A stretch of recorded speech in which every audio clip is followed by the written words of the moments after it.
Voter list अगर atom bomb है तो ये वीवीपैट और ईवीएम की धांधली जो है वो होगा हाइड्रोजन बम। अब देखते हैं चुनाव आयोग की मक्कारी क्या है। नमस्कार दोस्तों बहुत बड़ी खबर है, लेकिन शर्त बस इतनी है कि आपको इस चर्चा को पूरा आखिर तक देखना पड़ेगा। राहुल गांधी जिस हाइड्रोजन बम का जिक्र कर रहे हैं उसका खुलासा हो गया है कि आखिर वो हाइड्रोजन बम है क्या, और ये खुलासा खुद हमारे साथ जो वरिष्ठ पत्रकार बैठे हैं राजशेखर राव जी ने किया है। वीवीपैट से किस तरह से धांधली हुई है, कैसे वीवीपैट के जरिए जो हाइड्रोजन बम है वो जुड़ता है, इसको लेकर हम बात करेंगे और ये सारी बात हमारे साथ राजशेखर राव जी जुड़े बताएंगे। बहुत बहुत स्वागत है आपका। नमस्कार जी, तो बताइए आखिर क्या है, क्या बात है, कैसे वीवीपैट से जो हाइड्रोजन बम है वो जुड़ा हुआ है? महिमा जी, पहली बात मैं आपको बता दूं कि ये बात इतना गंभीर है कि अगर राहुल गांधी जी यही मुद्दा उठा रहे हैं, मतलब मैंने राहुल गांधी जी और प्रियंका गांधी जी को 11 अगस्त को एक ईमेल भेजा है, जिस दिन उन्होंने वोटर लिस्ट का घोटाला सामने साझा किया, तो उसी दिन मैंने अगले दिन उनको मैं ईमेल भेजा, कहा कि वोटर लिस्ट अगर एटम बम है तो ये वीवीपैट और ईवीएम की धांधली जो है वो होगा हाइड्रोजन बम। हाइड्रोजन बम, मैंने ये शब्द उसमें ईमेल में इस्तेमाल किया और इसलिए हाइड्रोजन बम कह रहा हूं कि अगर ये साबित हो गया तो आपको लोकसभा भंग करनी पड़ेगी, हरियाणा, महाराष्ट्र, उड़ीसा और आंध्र प्रदेश के विधानसभा भी भंग कर दोबारा चुनाव कराने पड़ेंगे। इतना बड़ा मामला है ये। बात तब शुरू होती है 26 अप्रैल 2024 को, जब सुप्रीम कोर्ट के बेंच जस्टिस संजीव खन्ना और जस्टिस दीपांकर दत्ता की एक बेंच ने एडीआर की एक मामले में सुनवाई करते हुए कहा कि अगर ईवीएम में कोई गड़बड़ी, किसी को शक है उम्मीदवार को, मतलब हर कोई उम्मीदवार नहीं, जो दूसरे और तीसरे स्थान पर जो भी उम्मीदवार है, अगर उनको शक है कि ईवीएम में कोई धांधली हुई है तो वो लिखित प्रस्ताव पर वो अपना चुनाव क्षेत्र के 5% पोलिंग स्टेशनों में ईवीएम की जांच करवा सकते हैं। ये आदेश है जस्टिस संजीव खन्ना के उनके जजमेंट के page number 37 para number 76 B, पन्ना नंबर 37 पैराग्राफ नंबर 76 बी में उन्होंने स्पष्ट रूप से कहा है कि दूसरे और तीसरे स्थान के उम्मीदवारों को अगर उनको अपने चुनाव क्षेत्र में ईवीएम धांधली का कोई शक है तो उनको लिखित रूप से 7 दिन के भीतर, चुनाव परिणाम घोषित होने के 7 दिन के भीतर लिखित आवेदन देना होगा और अपने चुनाव क्षेत्र के 5% तक, ज्यादा से ज्यादा 5% तक वो ईवीएम की जांच करवा सकते हैं। और वो जांच कैसी होनी है वो भी उन्होंने स्पष्ट रूप से लिखा है कि माइक्रो कंट्रोलर की जांच होगी। जो 5% पोलिंग स्टेशन जो उम्मीदवार ने चाहा, उन 5 पोलिंग स्टेशनों के ईवीएम के 3 पुर्जे होते हैं, कंट्रोल यूनिट, बैलेट यूनिट और वीवीपैट। इन तीनों में माइक्रो कंट्रोलर होते हैं और तीनों माइक्रो कंट्रोलर की जांच होनी चाहिए। यह स्पष्ट रूप से page number 76, page number 37 para 76 B में लिखा गया है जी।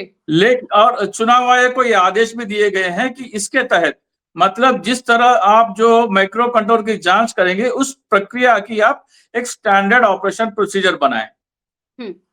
ये छूट चुनाव आयोग ने सुप्रीम कोर्ट ने चुनाव आयोग को दे दिया और ये छूट भी दे दिया कि इस वेरिफिकेशन के लिए कितना पैसा वसूल करना है, ये छूट भी चुनाव आयोग को दे दिया।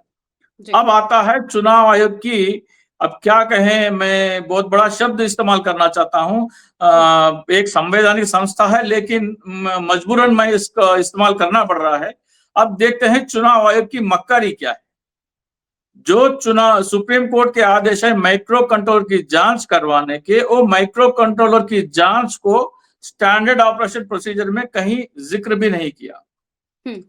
मतलब जो टेस्ट सुप्रीम कोर्ट ने कहा चुनाव आयोग को करने के लिए, वो टेस्ट स्टैंडर्ड ऑपरेशन प्रोसीजर में कहीं दर्ज ही नहीं है जी। उसके बदले में चुनाव आयोग अपने मन मुताबिक एक अलग से टेस्ट रखा है। उस टेस्ट का नाम रखा है मॉक पोलिंग।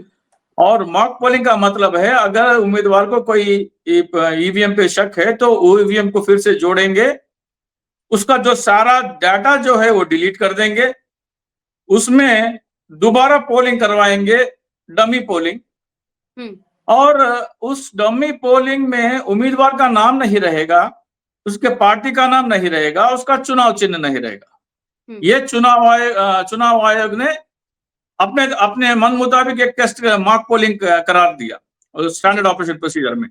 अब मान लीजिए ईवीएम में धांधली हुई है, मतलब जो भी वोट पंजे को पड़ा या जो भी वोट साइकिल को या लालटेन को पड़ा, उसे कमल को बदल दिया गया। उस मॉक पोलिंग में कमल का निशान नहीं रहेगा, साइकिल का निशान नहीं रहेगा, पंजे का निशान नहीं रहेगा, लालटेन का निशान नहीं रहेगा, तो कैसे पकड़ेंगे आप? जी, बिल्कुल सही सही सवाल है, बिल्कुल। तो इसे जब मैं जैसे ही हरियाणा के चुनाव हुए, मैं हरियाणा के सारे उम्मीदवारों का एक व्हाट्सएप ग्रुप बनाया। उनके व्हाट्सएप ग्रुप में कहा कि ये सुप्रीम कोर्ट के आदेश है, इसका उल्लंघन इस तरह हुआ है, आपको इसको चुनौती देना है। तो चुनौती देने के लिए मैंने उदय भान जी थे, उस समय प्रभारी थे, सॉरी अध्यक्ष थे हरियाणा प्रदेश कांग्रेस के। उनसे मैं किसी ना किसी एक वया मीडिया अपने जर्नलिस्ट के सहारे उन्हें संदेश भिजाया कि आप एक सूचना दीजिए सारे उम्मीदवारों को कि सारे उम्मीदवार 7 दिन के भीतर जो है ईवीएम की जांच के लिए दरख्वास्त करें। तो फिर अपने को जाना है, सुप्रीम कोर्ट के आदेश में 7 दिन का समय दिया गया है। चुनाव हरियाणा के परिणाम घोषित हुए 8 अक्टूबर को। 7 दिन का मतलब 15 अक्टूबर लास्ट डेट है। लेकिन यहां पर एक और मक्कारी चुनाव आयोग की मैं बताता हूं। चुनाव आयोग कहता है कि चुनाव अगर 8 अक्टूबर को हुआ तो 14 अक्टूबर ही लास्ट डेट है। तो 15 अक्टूबर को कांग्रेस के करीब करीब 30 से 35 लोग जाके ईवीएम जांच के लिए जब दरख्वास्त करने गए तो चुनाव आयोग कहता है कि 14 तारीख को तारीख खत्म हो गई। उन्होंने पूछा कि भाई कैसे 14 तारीख, परिणाम आपने 8 तारीख को घोषित किया, 8 और 7 15 होते हैं, तो आज 15 तारीख है, हम आगे। तो चुनाव आयोग कहता है कि 8 तारीख को भी गिनती करेंगे। 8 तारीख को चुनाव परिणाम देर शाम 5 बजे घोषित होते हैं। वो फिर भी 8 तारीख को गिनती करके किसी न किसी तरह एक दिन घटा के ये चुनाव ईवीएम धांधली से 37 लोगों को बोला कि आप दरख्वास्त नहीं कर सकते। तो इसके बाद में इसको जब चैलेंज किया गया हरियाणा और महाराष्ट्र के हारे हुए उम्मीदवारों द्वारा, जब तक संजीव खन्ना जी चीफ जस्टिस बन चुके थे, चीफ जस्टिस बनने के बाद में जब उनके सामने ये मुद्दा आया तो उन्होंने, चुनाव आयोग ने गलती मान ली। पहली बात तो यह है कि आपने जो माइक्रो कंट्रोल की जांच की बात की, हम गलती मानते हैं कि इसमें दर्ज नहीं हुआ, एक और नया एसओपी जारी करेंगे, उसमें हम माइक्रो कंट्रोल की जांच का जो प्रक्रिया है उसमें दर्ज करेंगे। जब चुनाव आयोग के सामने उम्मीदवारों ने ये कहा कि जो टेक्निकल एक्सपर्ट है चुनाव आयोग की ओर से आ रहा है, तो हमारे कोई तकनीकी जानकारी नहीं है, इसलिए हमें अपने साथ एक तकनीकी इंजीनियर को ले जाने की अनुमति होनी चाहिए। तो कोर्ट में चुनाव आयोग ने यह भी मान लिया कि उम्मीदवार अपने साथ एक टेक्निकल एक्सपर्ट को भी साथ ले जा सकता है वेरिफिकेशन के लिए। उसके बाद में हो गई 17 जून को एक नया एसओपी जारी की, इश्यू हो गया नया एसओपी। लेकिन उस नए एसओपी में फिर से मक्कारी की चुनाव आयोग ने माइक्रो कंट्रोल जांच के बजाय सेल्फ डायग्नोस्टिक टेस्ट बोल के दूसरा एक नया टेस्ट लेके आया। जस्टिस संजीव खन्ना ने कहा कि माइक्रो कंट्रोल की जांच इसलिए करें आप ताकि धांधली हुआ है या नहीं ये तय करना है, इसलिए उन्होंने माइक्रो कंट्रोल की जांच करी। लेकिन ये सेल्फ डायग्नोस्टिक टेस्ट ये कहता है कि आप जब ईवीएम के 3 पुर्जे होते हैं, कंट्रोल यूनिट, बैलेट यूनिट और वीवीपैट, कई जगह जब उम्मीदवार आपके पास ज्यादा है, 20, 25, 30 या 100 के करीब है, तो बैलेट यूनिट जो है ज्यादा होते हैं। तो ये सेल्फ डायग्नोस्टिक का टेस्ट का मतलब है कि जितने भी कंट्रोल यूनिट, बैलेट यूनिट और वीवीपैट है सारे कनेक्ट हो गए और सही तरह से कनेक्ट होने का ही प्रमाण देता है। माइक्रो कंट्रोल की जांच अलग है, सेल्फ डायग्नोस्टिक टेस्ट अलग है। तो देखिए, मतलब सुप्रीम कोर्ट में फटकार लगने के बाद भी नया एसओपी में भी इस माइक्रो कंट्रोल की जांच को हटा दिया। तो इसलिए मैं ये गलती नहीं कर सकते, ये तो मक्कारी है, जानबूझ के किया जा रहा है। बिल्कुल। और आखिर क्यों माइक्रो कंट्रोलर की जांच से बचने की कोशिश कर रहे हैं? वीवीपैट से किस तरीके की ऐसी चोरी की जा रही है या क्या है ऐसा दावा जिस वजह से ये माइक्रो कंट्रोलर की जांच नहीं होने देना चाहते? जी, अभी राहुल गांधी जी ने महादेवपुरा में कहा कि एक घर में इतने सारे वोटर है, इतने झूठे वोटर हैं, तो वो वोटर तो नहीं रहेंगे, वास्तव वोटर वहां पर नहीं है। दिल्ली से वो ऐड किया हो सकता है वोटर लिस्ट में जो है ना बीएलओ ऐड नहीं करता है। जी, बीएलओ इतना बेवकूफ नहीं होता कि वो घर में जाके छोटे कमरे में 150-200 लोगों को ऐड नहीं करता, अपने ऊपर इतना बड़ा ये नहीं लेता। तो कहीं दिल्ली में बैठ के या कहीं और बैठ के वो वोटर लिस्ट में जोड़े जाते हैं, वो लोग पोलिंग बूथ नहीं आते।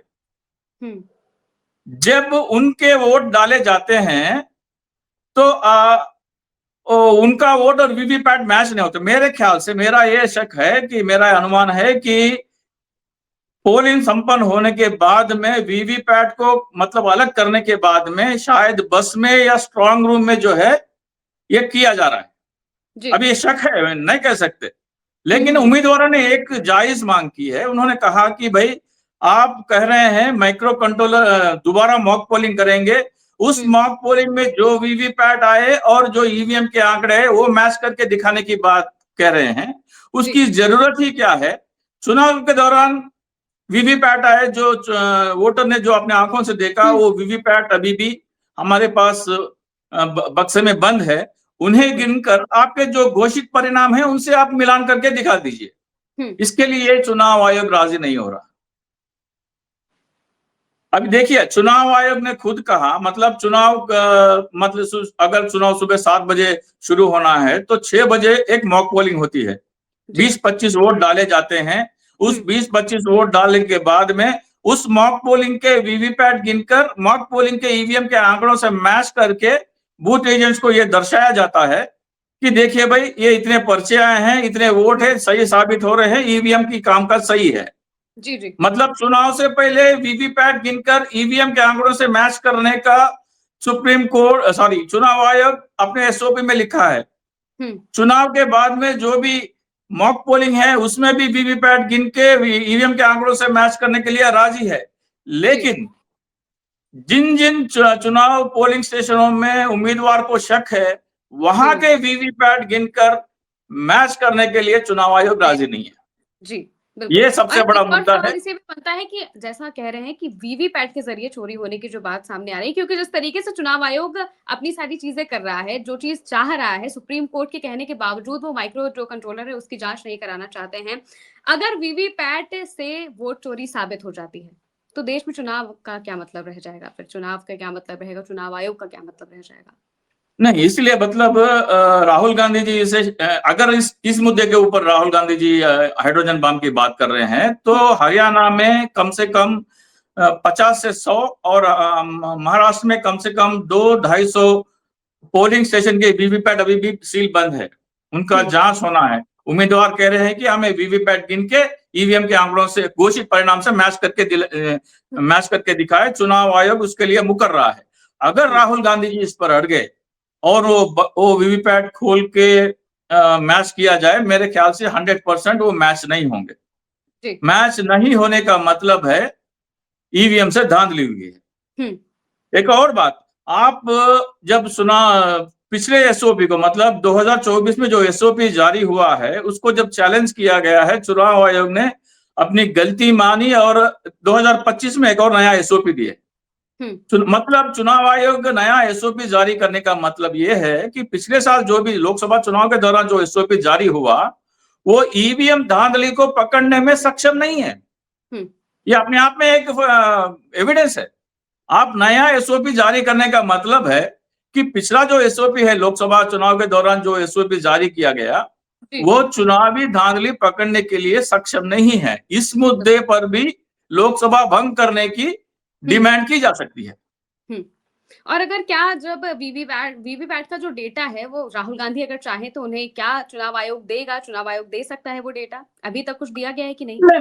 नहीं, चुनाव आयोग नहीं देने का मतलब सीधा देखिए, पहली बात जब मैंने जब हरियाणा और महाराष्ट्र के उम्मीदवारों से कहा तो उन्होंने ईवीएम को चुनाव आयोग को पत्र लिखा। पत्र लिख से ईवीएम ने कहा जो भी डिमांड का तो ईवीएम मुकर गया। हम कहा कि हम ये नहीं कर सकते। तब जाके इन्होंने सुप्रीम कोर्ट में चैलेंज किया। सुप्रीम कोर्ट में चैलेंज करने के बाद में इन्होंने 10 मुद्दे उठाए तो 6 मुद्दे को गलती मानकर उसने सुधार कर दूसरा एक नया एसओपी दे दिया। अभी बाकी जो 4 मुद्दे हैं उन्हें भी राहुल गांधी जी अगर चुनाव आयोग नहीं मानता तो सुप्रीम कोर्ट में तुरंत, मतलब हफ्ते 10 दिन में फैसला सुनाने के लिए अर्जेंट मैटर है करके टेकअप किए। तो अगर सुप्रीम कोर्ट का फैसला आ जाता है कि वीवीपैट गिन के दिखाओ और माइक्रो कंट्रोलर की जांच करवाओ, जी ये अगर सुप्रीम कोर्ट का आदेश आ जाता है तो मेरे ख्याल से लोकसभा भंग करनी पड़ेगी और 4 विधानसभा, आंध्र प्रदेश, उड़ीसा, हरियाणा और महाराष्ट्र विधानसभा को भी शायद भंग करनी पड़ेगी। लेकिन सवाल यही बनता है कि आखिर क्या वीवीपैट का जो ये खुलासा है वो होगा किस तरीके से, साबित कैसे किया जाएगा कि भाई बीजेपी चोरी कर रही है, वीवीपैट के जरिए ये चोरी हुई है? पहली बात यह है कि वीवीपैट जो चुनाव के दौरान जो वीवीपैट आए गए उसको गिनने में चुनाव आयोग क्यों मुकर रहा है, ये पहला बड़ा क्वेश्चन है, नंबर 1। दूसरा क्वेश्चन क्या है कि माइक्रो कंट्रोल की जांच से क्यों भाग रहे आप? जी पहली बात, जब सुप्रीम कोर्ट ने कहा कि आपने कहा उसके एसओपी में हमने उसका जिक्र ही नहीं किया, जब उसे चैलेंज किया गया आपने माइक्रो कंट्रोलर टेस्ट के बगैर में आप सेल्फ डायग्नोस्टिक टेस्ट लेके आ रहे। अब चुनाव आयोग एक दलील देता है कि हमारा जो प्रोग्राम है, मतलब माइक्रो कंट्रोलर की जांच में आपको प्रोग्राम को जो भी उसका फ्लो चार्ट है, मतलब जो भी कोड है उसको आपको जाहिर करना पड़ेगा। चुनाव आयोग कहता है कि हम इसे जाहिर नहीं कर सकते, एक बात ये कहता है। दूसरी बात कहता है कि हमारा सिंपल सा मशीन है, पुराना सा प्रोग्राम है, वो एक कैलकुलेटर की तरह है, जिसको वोट पड़ा उसी को जाएगा, उसमें कोई गड़बड़ी नहीं करके बोलता है।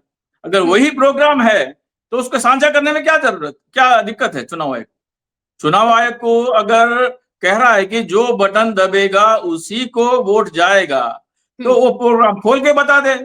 हाँ। वो साझा करने में कहता है कि नहीं भाई ये हमारा ट्रेड सीक्रेट है, हम इसे साझा नहीं कर सकते। तो हर जगह चुनाव जैसे आयोग, वो कह रहे थे कि भाई बहू बेटियों का हम चेहरा नहीं दिखा सकते, प्राइवेसी जी जी कंसर्न जी, होता है, वही बात कर रहे हैं, यहाँ पर भी वही बिल्कुल सेम सिलसिला है।